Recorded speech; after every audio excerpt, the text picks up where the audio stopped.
আসসালামু আলাইকুম। শুভ সকাল। সবাইকে স্বাগত জানাচ্ছি আমার দেশ লিড নিউজে। সঙ্গে আছি তামান্না মিনহাজ। আমাদের আজকের লিড নিউজের শিরোনাম, অস্ত্রধারী আওয়ামী ক্যাডাররা এখনো ধরাছোঁয়ার বাইরে। নিউজটি লিখেছেন আলামিন। চলুন দর্শক জেনে নেওয়া যাক লিড নিউজটির বিস্তারিত। জুলাই বিপ্লবে ছাত্র জনতার উপর পুলিশের পাশাপাশি নির্বিচারে গুলি চালানো আওয়ামী অস্ত্রধারীরা এখনো ধরাছোঁয়ার বাইরে। সারা দেশে বর্বরোচিত হামলায় জড়িত 200 সশস্ত্র ক্যাডারকে চিহ্নিত করে আইনশৃঙ্খলা বাহিনী। এ ঘটনার 2 বছর হতে চললেও মাত্র 15 জনকে গ্রেপ্তার করতে সক্ষম হয়েছে পুলিশ। বাকিরা পলাতক। এদের বেশিরভাগই সীমান্ত পাড়ি দিয়ে আশ্রয় নিয়েছে ভারতে।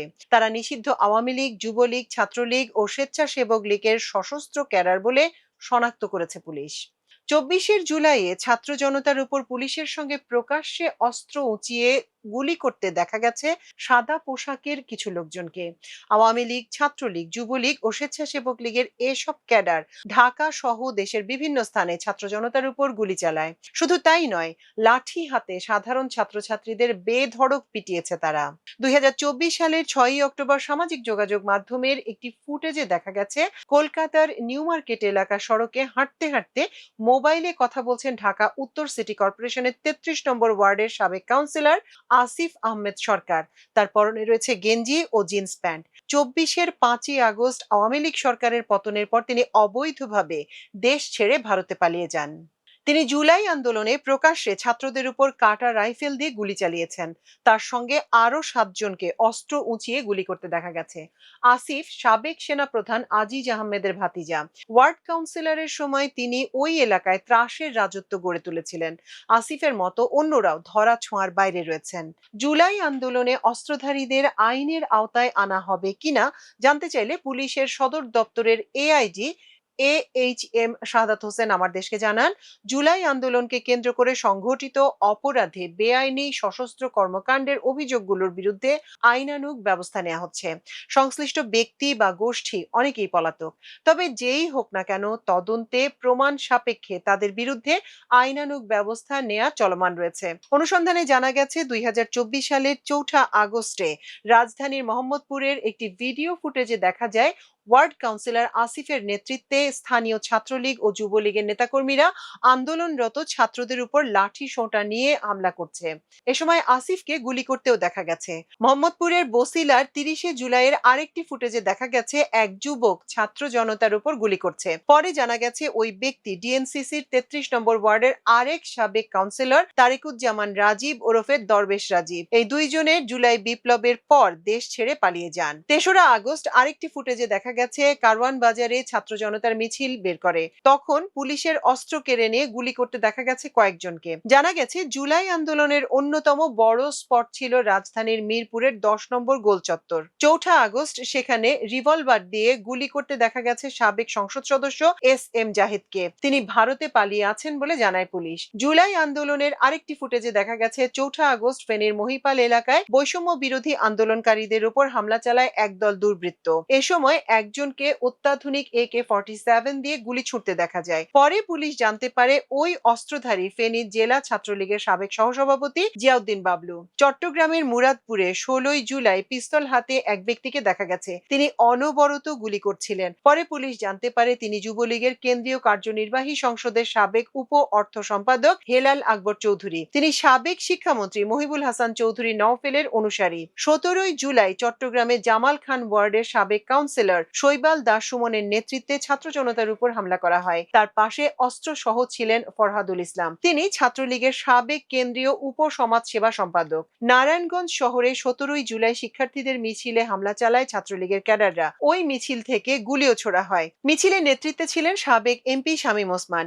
এ সময় তার ছেলে অয়ন ওসমান ও শামীমের বড় ভাই নাসিম ওসমানের ছেলে আজমেরি ওসমানকে অস্ত্র হাতে মহড়া দিতে দেখা গেছে। এখন তারা সবাই পালিয়ে আছেন। শামীম ওসমান এখন যুক্তরাষ্ট্রে অবস্থান করছেন। আরেকটি ফুটেজে দেখা যায় 2024 সালের 21 জুলাই সাভারে আন্দোলনরত ছাত্র জনতার উপর অস্ত্র দিয়ে গুলি করছেন এক ব্যক্তি। পরে পুলিশ শনাক্ত করে যে তিনি সাভার উপজেলা আওয়ামী লীগের সদস্য মেহেদী হাসান তুষার। 23 জুলাই এক ফুটেজে দেখা গেছে সাভারে ছাত্র জনতার ওপর গুলি করছে এক যুবক। পরে জানা গেছে তিনি সাভার উপজেলা ছাত্রলীগের সভাপতি আতিকুর রহমান আতিক। ৩রা আগস্টের এক ফুটেজে দেখা গেছে ছাত্র জনতার উপর গুলি করছে এক ব্যক্তি। পরে পুলিশ শনাক্ত করে তিনি সাভার উপজেলা আওয়ামী লীগের সদস্য সাইদুর রহমান সুজন। 19 জুলাই নারায়ণগঞ্জ শহরের চাষাড়া নূর মসজিদ, ডিআইটি মসজিদ সহ বিভিন্ন স্থান থেকে বৈষম্য বিরোধী ছাত্র জনতার মিছিল বের হয়। জুমার নামাজের আগেই বঙ্গবন্ধু সড়কের নারায়ণগঞ্জ ক্লাবের ভেতরে ও নির্মাণাধীন ভবনে অবস্থান নিতে শুরু করেন আওয়ামী লীগ ও অঙ্গ সংগঠনের সশস্ত্র নেতাকর্মীরা। জুমার নামাজ শেষ হওয়ার কিছুক্ষণ আগে সেখানে উপস্থিত হন শামীম ওসমান ও তার ছেলে অয়ন ওসমান। ডিআইটি এলাকা ও চাষাড়া থেকে ছাত্র জনতার মিছিল এগিয়ে আসতে থাকলে হঠাৎ নারায়ণগঞ্জ ক্লাবের ভেতর থেকে হামলা চালানো হয়। এতে মিছিল ছত্রভঙ্গ হয়ে যায় এবং মুহূর্তে পুরো এলাকা রণক্ষেত্রে পরিণত হয়। সেদিন শামীম ওসমানের সঙ্গে তার ছেলে অয়ন ওসমান, শ্যালক তানভীর আহমেদ টিটু, বেআই সালাউদ্দিন লাবলু, অয়নের শ্যালক ভিকি, ছাত্রলীগের সাবেক সভাপতি হাবিবুর রহমান রিয়াদ অস্ত্র সহ ছাত্র জনতার উপর গুলি ছোড়ে। তাদের হাতে পিস্তল, শটগান ও অত্যাধুনিক অটোমেটিক অস্ত্র দেখা গেছে। এক পর্যায়ে তারা গুলি ছুটতে ছুটতে ডিআইটি এলাকার দিকে অগ্রসর হয়। সামাজিক যোগাযোগ মাধ্যমে ছড়িয়ে পড়া একাধিক ভিডিওতে শামীম ওসমানকে অস্ত্র হাতে দেখা যায়। জানা গেছে 2024 সালের 4 আগস্ট বৈষম্য বিরোধী আন্দোলনের নেতাকর্মীরা ফেনীর মহিপালে ফ্লাইওভারের নিচে জড়ো হয়ে স্লোগান দেন। এক পর্যায়ে বেলা 1টার দিকে নিজাম হাজারীর নেতৃত্বে আওয়ামী লীগের সশস্ত্র কর্মীরা আন্দোলনকারীদের ওপর গুলি ছোড়ে। গুলিতেই ঘটনাস্থলে মারা যান 7 জন। আওয়ামী অস্ত্রধারীদের গুলিতে নিহত হন শ্রাবণ মাহবুবুল হাসান, সারোয়ার জাহান, ওয়াকিল আহমেদ, সাইদুর ইসলাম, জাকির হোসেন ও অটো রিকশা চালক মোহাম্মদ সবুজ। পরে পুলিশ একাধিক অস্ত্রধারীকে চিহ্নিত করে।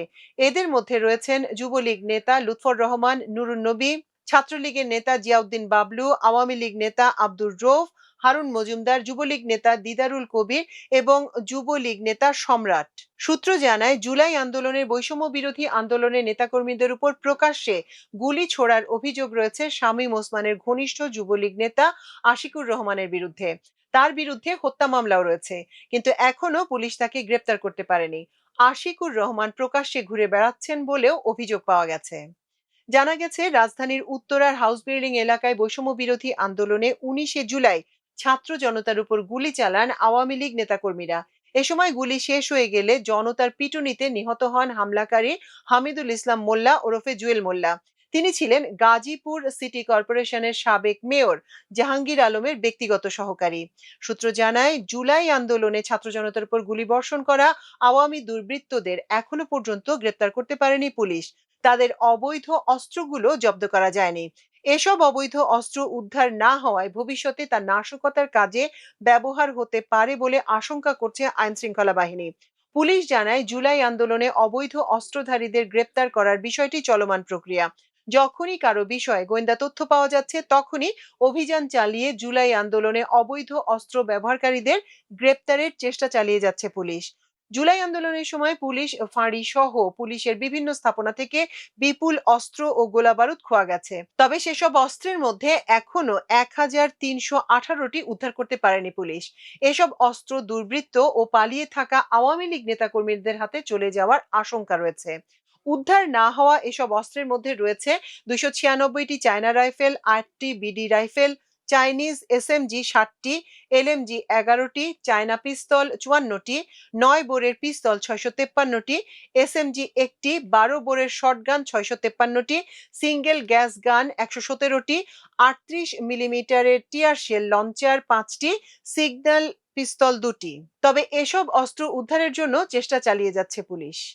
দর্শক, এতক্ষণ দেখছিলেন আমাদের আজকের লিড নিউজ। এতক্ষণ সঙ্গে থাকার জন্য অশেষ কৃতজ্ঞতা। আল্লাহ হাফিজ।